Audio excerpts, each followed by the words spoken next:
Jésus est toujours là.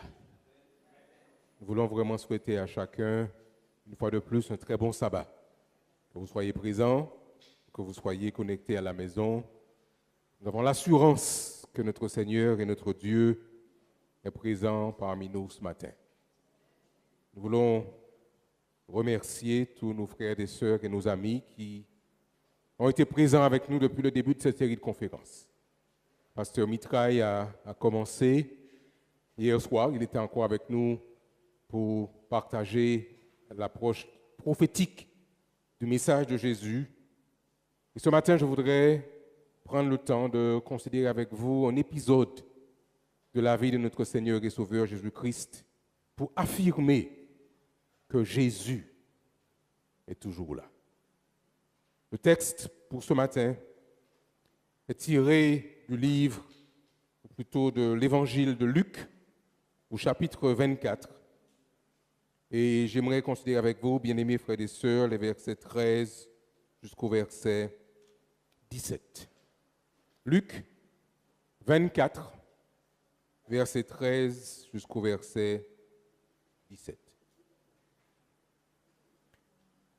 Et voici ce même jour, deux disciples allèrent à un village nommé Emmaüs, éloigné de Jérusalem de 60 stades, environ 11 kilomètres à peu près, pour 2 heures de marche.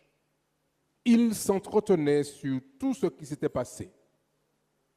Pendant qu'ils parlaient et discutaient, Jésus s'approcha et fit route avec eux. Mais leurs yeux étaient empêchés, dit le texte, de le reconnaître. Et il leur dit, de quoi vous entretenez-vous en marchant pour que vous soyez tout tristes? Nous avons intitulé le titre de cet échange de la tristesse à la célébration. De la tristesse à la célébration. Prions ensemble. Notre Père et notre Dieu, nous venons d'ouvrir ton saint livre. Nous voulons que tu viennes toi-même parler à nos cœurs et que ces paroles prennent vie et que nous puissions découvrir et redécouvrir que Jésus est toujours là. Nous te prions, Père, avec reconnaissance et action de grâce. Au nom de Jésus, ton Fils, et pour ta gloire. Amen. Beaucoup de personnes avancent aujourd'hui dans la vie avec de la tristesse dans les yeux. On avance parfois avec des larmes physiques, mais d'autres avancent avec des larmes qui sont dans le cœur. Le comble, pour moi, le comble, ce serait de marcher avec Jésus sans le reconnaître et demeurer dans la tristesse. Quel est votre état d'esprit aujourd'hui, alors que vous venez adorer Dieu? Quel état d'esprit êtes-vous sur le chemin de la vie? Si nous prenons le temps de considérer les événements qui animent la vie de notre planète, de notre terre aujourd'hui, nous avons quelques raisons d'être tristes. Les gros titres de nos journaux télévisés, journaux papier, ne nous rappellent que de mauvaises nouvelles. Le magazine Le Monde, par exemple, nous présente des scènes assez tristes. On parle dans un article de narcotrafiquants qui sèment la terreur dans le nord-est du Brésil, dans l'état du Rio Grande do Norte, qui serait la cible d'attaques de gangs qui protestent contre les conditions de détention dans les prisons de la région. La guerre en Ukraine continue à faire ses dégâts dans l'indifférence générale, puisqu'elle est devenue maintenant comme un fait divers comme un autre. En Palestine, en Iran ces jours-ci. Et dans ces différents territoires, nous sommes dans une situation de guerre, de désolation. Les bombes pleuvent sur Téhéran et dans les régions environnantes. Et ceci semble être une situation de véritable catastrophe. C'est un chaos, littéralement. Mais nous avons souhaité, chers amis, pendant cette série de conférences, inviter à considérer Dieu et réaffirmer que le Dieu que nous servons, en dépit de toutes ces mauvaises nouvelles, Dieu est toujours là. Nous voulons simplement inviter les chrétiens, les hommes et les femmes qui reconnaissent la personne de Jésus-Christ à relever la tête, à rallumer la flamme de l'Évangile et à redécouvrir la joie d'appartenir à Jésus-Christ. Nous voulons, chers amis, vous comprendrez bien, simplement inviter tous ceux qui seraient découragés sur le chemin, tous ceux qui semblent avoir perdu espoir dans la vie, tous ceux qui se seraient écartés de la voie de Jésus-Christ, à revenir à la maison. Je dis bien revenir à la maison. Oh, ils sont nombreux, des hommes et des femmes, qui un jour ont rencontré Jésus-Christ, se sont engagés avec le Seigneur, un jour ont été baptisés au nom du Père, du Fils et du Saint-Esprit. Et pour des raisons multiples et variées, se sont écartés. Se sont refroidis, comme on dit généralement, mais pas qu'ils se soient refroidis par rapport à Jésus-Christ, mais la vie de l'Église ne les convient plus. Mais ce matin, chers amis, nous aimerions nous concentrer sur la scène de la résurrection de Jésus-Christ, telle qu'elle nous est écrite dans le chapitre 24 de l'Évangile selon Luc. C'est le premier jour de la semaine. Les disciples sont encore sous le choc. Et vous imaginez, Jésus a été crucifié le vendredi. Et le sabbat, qui a suivi sa mort, j'imagine que personne n'était en condition d'aller à la synagogue pour adorer. Le premier jour de la semaine commence, mais ils sont sous la vague. Les femmes, j'allais dire presque comme d'habitude, sont les premières à se mettre en action. Il faut aller au tombeau, malgré tout. Il faut aller au tombeau pour embaumer le corps de Jésus. Alors elles se rassemblent de petit matin. Elles rassemblent les aromates qu'elles avaient déjà là rassemblés pour pouvoir aller au tombeau. Et comme ils le disent souvent en Côte d'Ivoire, c'est déjà gâté. Jésus-Christ est mort. Alors qu'ils avaient anticipé de grandes choses. Ils ont vu Jésus nourrir une foule nombreuse. 5000 personnes, 5000 hommes sans compter les femmes et les enfants. Ils ont vu Jésus ressusciter un jeune homme alors qu'il partait avec sa mère vers le cimetière. Ils ont vu Jésus. Ils ont entendu comment le Christ Jésus a calmé la tempête sur la mer de Galilée.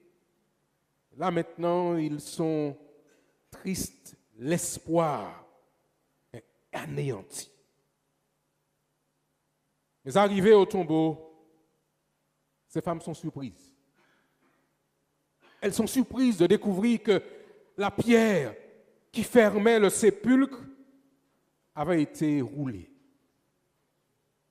Malgré la crainte, elles entrent dans la tombe. Il y a leur grande surprise, bien-aimés. Le corps du défunt n'est plus là. Je ne sais pas ce que vous auriez pensé si vous étiez à la place de ces femmes dans ce moment. C'est un double choc. Elles l'ont vu exposé sur la croix. Elles ont entendu son cri quand il s'est exprimé. Eloi, Eloi, lama sabachthani. Elles ont vu quand il a rendu le dernier souffle. Quand il a été descendu de la croix et qu'on l'a placé dans cette tombe, elles l'ont vu de leurs yeux. Et voici maintenant que la tombe est vide. Elles sont sous le choc. Que s'est-il passé? Que faut-il comprendre? Quelqu'un aurait-il volé le corps de Jésus, celui qu'elle aimait? Les Romains ou les Juifs avaient-ils dérobé son corps pour effacer toute trace de son action et de son ministère pendant toutes ces années? Pendant qu'elles sont là en pleine réflexion, en pleine interrogation, voici qu'apparaissent deux hommes aux vêtements resplendissants. Que se passe-t-il? Elles sont prises de peur. Vous imaginez ce genre de rencontre dans un cimetière au petit matin? Plusieurs auraient pris leurs jambes à leur cou.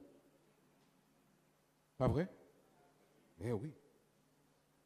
Elles sont interpellées par ce qui se passe, alors j'imagine qu'elles s'apprêtent à battre en retraite prudemment quand ces deux hommes prennent la parole. Et dans Luc 24, versets 5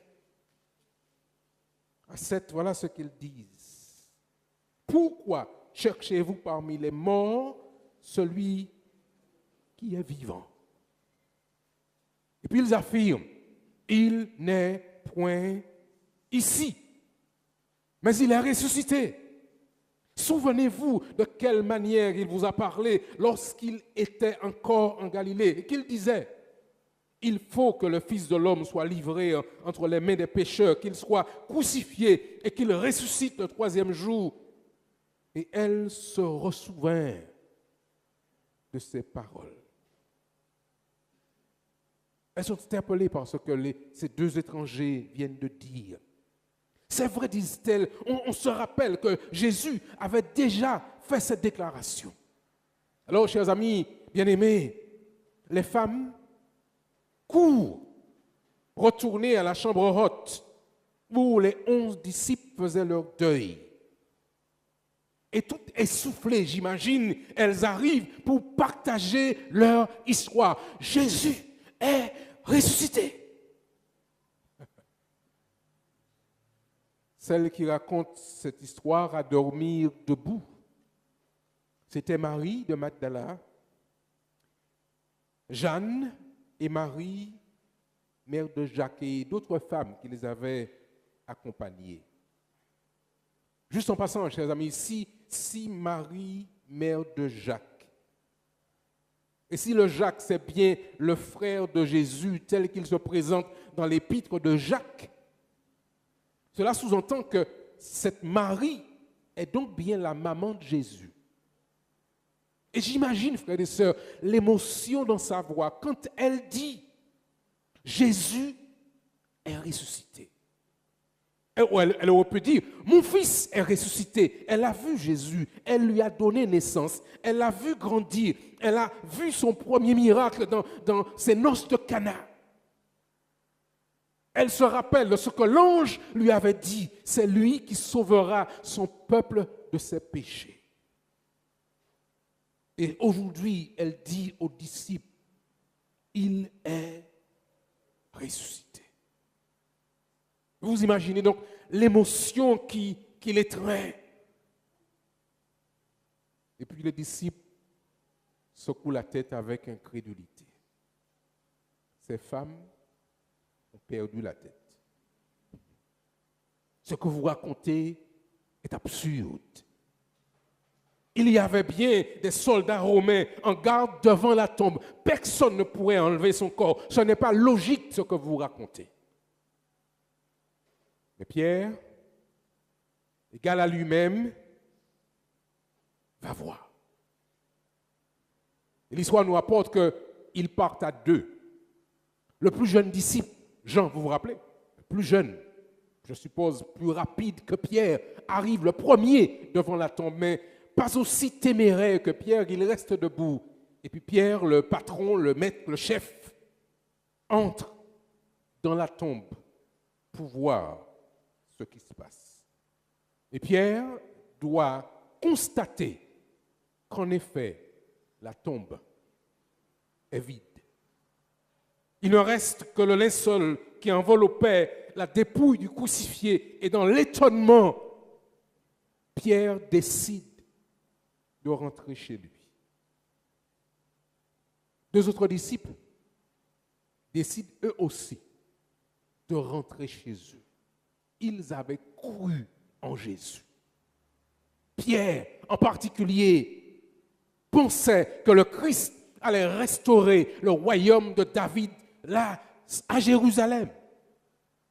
Il avait secrètement anticipé qu'il allait chasser les Romains et installer son royaume sur la terre.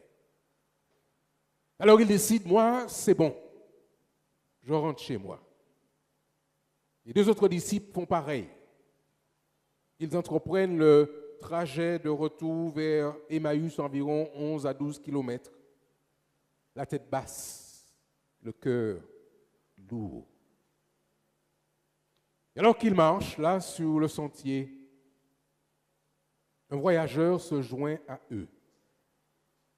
Il les salue, je suppose, shalom. De quoi parlez-vous? Et en les regardant, il s'interroge, mais pourquoi êtes-vous si triste? Et l'un d'eux, j'imagine Cléopas, qui regarde Jésus avec un sourire un petit peu narquois. Tu ne sais pas ce qui s'est passé? Et Jésus leur répond, comme Jésus parlait créole, il a dû leur dire, qui ça qui passait? Alors il raconte l'histoire. Nous espérions que c'était lui qui délivrerait Israël. Nous pensions que c'était lui le Messie.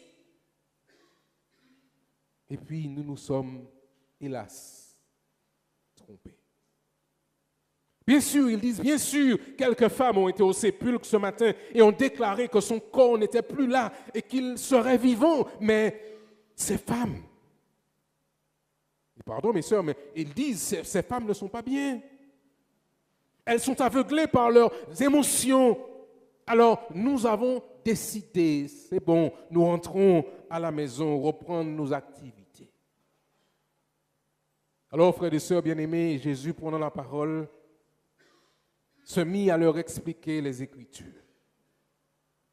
Avec ce savoir-faire, avec cette pédagogie de l'enseignant, Jésus les invite à faire les connexions par rapport à ce que disait la prophétie d'Ésaïe, par rapport à ce que lui-même avait dit et qu'il voit les connexions. Waouh, c'est intéressant ce qu'il dit, cet étranger. Et ils sentaient dans leur cœur vibrer quelque chose. Les 2 heures sur la route vers Emmaüs passèrent tellement vite.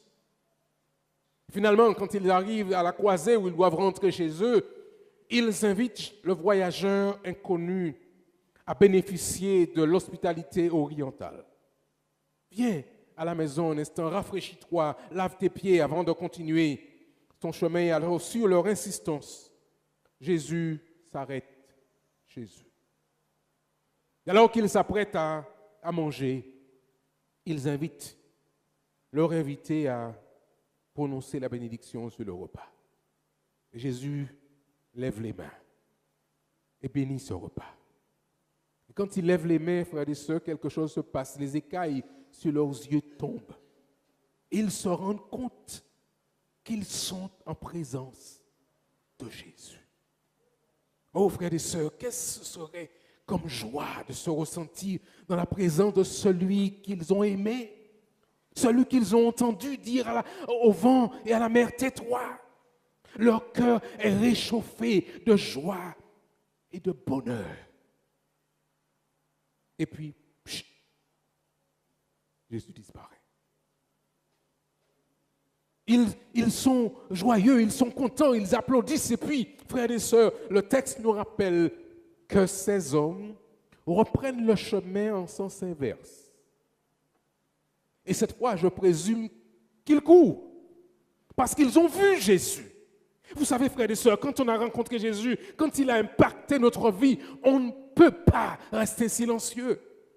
Parce qu'il m'a changé, il m'a transformé, il m'a donné une nouvelle perspective sur la vie. Et mon cœur est rempli de joie.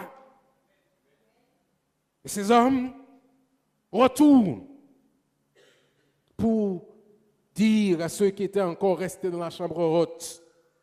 Et ils arrivent comme les femmes le matin et ils disent, Jésus est ressuscité, nous l'avons vu. Alors les autres les regardent comme s'ils étaient tombés du ciel. Qu'est-ce qui vous arrive? Mais quel est votre problème? Et puis, pendant qu'ils parlent, Jésus apparaît. Jésus est là.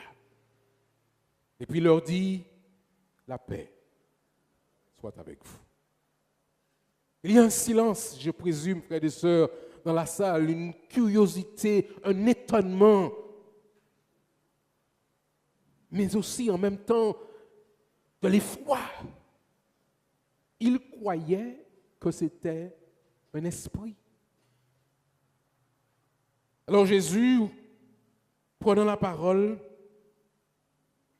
leur rappelle ce qu'il avait dit, ce qu'il leur avait dit. Il leur rappelle son message. Il leur dit ce qu'il avait annoncé. Je vous avais annoncé que je serais crucifié et que je serais ressuscité au 3e jour. Je vous l'avais annoncé. Mais vous n'aviez pas compris. Aujourd'hui encore, chers amis, aujourd'hui encore, il y a des gens qui doutent du message de Jésus-Christ.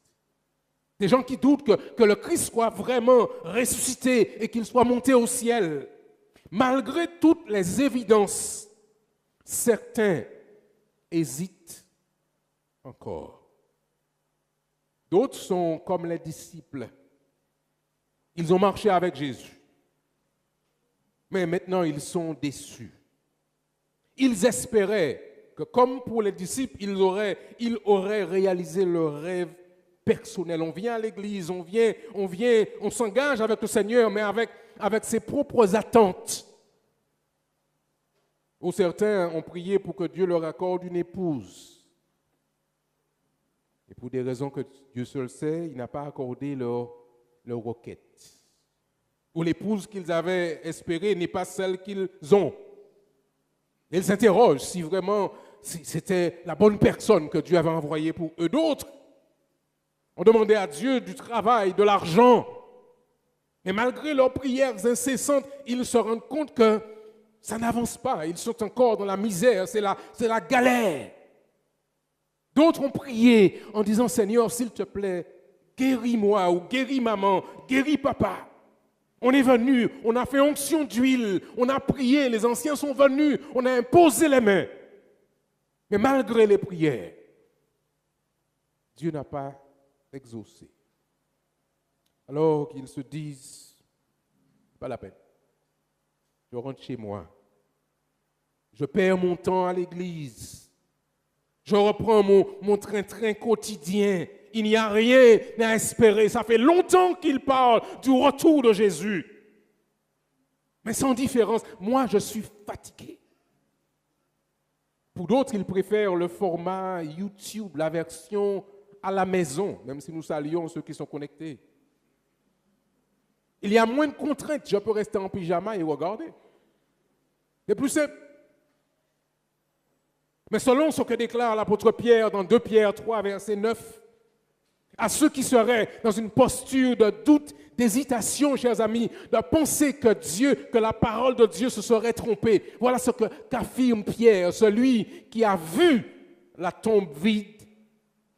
L'apôtre Pierre affirme, le Seigneur ne tarde pas dans l'accomplissement de la promesse comme quelques-uns le croient. Mais il use de patience envers nous, ne voulant qu'aucun périsse, mais voulant que tous parviennent à la repentance. Alors l'apôtre Pierre, qui lui aussi est passé par le chemin du doute, affirme avec foi, à la fin de sa vie, son assurance dans les promesses du Seigneur. En effet, il affirme au verset 10 et suivant, « Le jour du Seigneur viendra comme un voleur. En ce jour-là, les cieux passeront avec fracas. Les éléments embrasés se dissoudront et la terre, avec les œuvres qu'elle renferme, sera consumée. Puisque donc toutes ces choses doivent se dissoudre, quelle ne doit pas être, disait-il, la sainteté de notre conduite et de notre piété, tandis que nous attendons, tandis que vous attendez et hâtez l'avènement du jour de Dieu, à cause duquel, il affirme, à cause duquel les cieux enflammés se dissoudront et les éléments embrasés se fondront. Et puis, il dit ceci, oh j'aime cette parole de l'apôtre Pierre, frères et sœurs.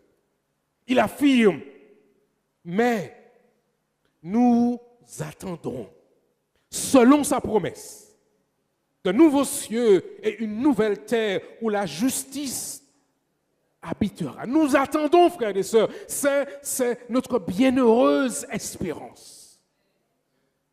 Ce chant, ces paroles ont été utilisées pour composer ce chant. Dans tous nos cœurs brûle cette espérance du retour de notre Sauveur et nous mettons notre ardente confiance dans les promesses du Seigneur. Et puis le refrain, bientôt du monde en émoi, tous les peuples réveillés se lèveront pour chanter.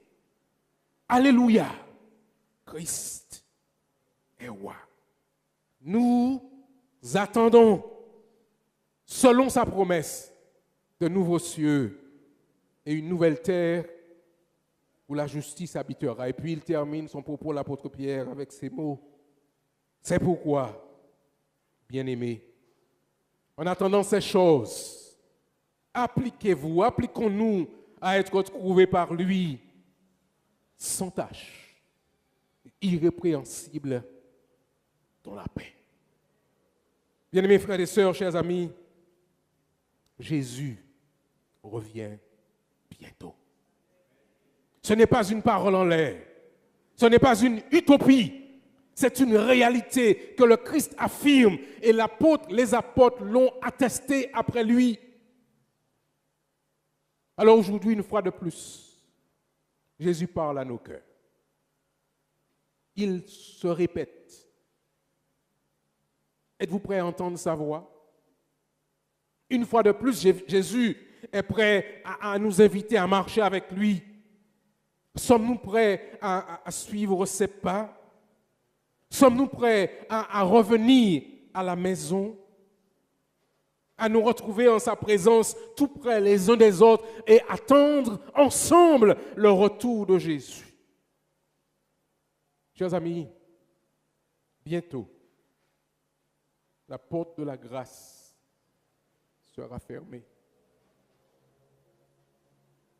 Mais aujourd'hui, Jésus nous invite encore à faire partie de son royaume. Le royaume de grâce, nous sommes encore dans ce royaume de grâce. Mais très bientôt, mes chers amis, nous entrons avec lui dans le royaume de la gloire. Et il nous invite, chers amis, à nous engager, à ne plus hésiter. Il nous invite maintenant à croire en sa parole et à le reconnaître comme notre Seigneur et notre Sauveur. Quelle est votre décision ce matin? Alors que vous avez déjà marché avec Jésus, quelle est votre décision? Quelle est ta décision? Tu crois ou tu ne crois plus? Veux-tu le suivre et faire partie de cette armée de disciples dans le monde entier qui se sont engagés à partager l'information capitale pour le monde entier, la plus importante information que nous pouvons transmettre aujourd'hui, mesdames et messieurs, chers amis? C'est que Jésus revient et qu'il va transformer cette terre. C'est l'information la plus importante. Voulez-vous le suivre? Voulez-vous, pour ceux qui sont déjà baptisés, voulez-vous renouveler ce matin votre engagement de dire, Seigneur, je veux te suivre, toi et toi seul, parce que je sais que Jésus est ressuscité. Je sais qu'il est monté au ciel et je sais qu'il revient bientôt sur cette terre pour me prendre avec lui. Quels sont ceux qui reconnaissent que cette parole est vraie et qu'ils veulent vivre avec Jésus-Christ pour l'éternité? Amen. Alléluia. Alors que le groupe se prépare à chanter pour nous, frères et sœurs, chers amis, nous aimerions encore une fois dire à Jésus, oui Seigneur, nous croyons en ta parole. Oui Seigneur, nous voulons te suivre. Nous voulons marcher avec toi. Mais il y a peut-être qu'à la maison des personnes qui se sont écartées du plan du Seigneur et qui veulent rejoindre la famille des enfants de Dieu, rejoindre la famille de ceux qui attendent le retour de Jésus, la famille des adventistes, c'est ce que veut dire le mot adventiste, ceux qui attendent. Si vous êtes là ce matin, si vous êtes à la maison, je voudrais vous inviter à vous positionner. Après cette série de conférences, nous aurons un baptême. Il y a déjà des gens qui se préparent, qui réfléchissent à cette perspective. Mais nous voulons que vous puissiez saisir cette opportunité. Dire, Seigneur, je veux te suivre. Seigneur, je veux être avec toi. Je veux t'accompagner. Ne refusez pas l'appel de Jésus. Quelle que soit votre histoire, quel que soit votre passé, quelles que soient les raisons de votre découragement, le Christ ne vous a jamais déçu. Alors ne refusez pas l'appel du Seigneur. Il nous invite à passer de la tristesse à la célébration. Et même si les larmes coulent, frères et sœurs, ce sont des larmes qui reconnaissent que nous avons souffert, mais ces larmes anticipent la joie de voir Jésus-Christ. Oh, frères et sœurs, ce sera quelque chose de fantastique de voir Jésus revenir. Et ce jour-là, nous verrons non seulement notre Jésus, mais nous verrons ceux que nous avons aimés et qui sont déjà partis dans la tombe. Nous verrons, frères et sœurs, ceux qui ont été se reposer en Jésus. Mais cette parole est certaine. Dieu a fait la promesse. Alors que le groupe chante, chers amis, j'aimerais que nous puissions accepter l'invitation de Jésus-Christ. Et reconnaître et dire que c'est Jésus dans ma vie. C'est lui qui me conduit. Oui, c'est Jésus dans mon âme. C'est ça que nous voulons vous offrir, chers amis. Acceptez ce Jésus. Alors qu'il chante, je vous invite, chers amis, à accepter Jésus et à être prêt à toucher le bord de son vêtement. Écoutons le chant. Et après, nous allons nous engager pour le Seigneur. Oh oui, c'est Jésus. Oh oui, c'est Jésus, c'est Jésus dans mon âme, car j'ai touché le bord de son vêtement et son sang m'a régénéré. Oh oui, c'est Jésus. Vous voulez chanter avec nous ensemble sur le chant? Oh oui, c'est Jésus. Oh oui, c'est Jésus. C'est Jésus dans mon âme, car j'ai touché le bord de son vêtement et son sang m'a régénéré. Permettez que je vienne jusque vers vous, chers amis, parce que ce que nous faisons, c'est une démarche importante. Nous voulons permettre aux uns et aux autres de s'engager pour Jésus. Certaines personnes ont besoin de toucher le bord de son vêtement par la foi et dire, Seigneur, oui, c'est Jésus dans mon âme. J'aimerais vous inviter à vous mettre debout. Nous allons reprendre le chant.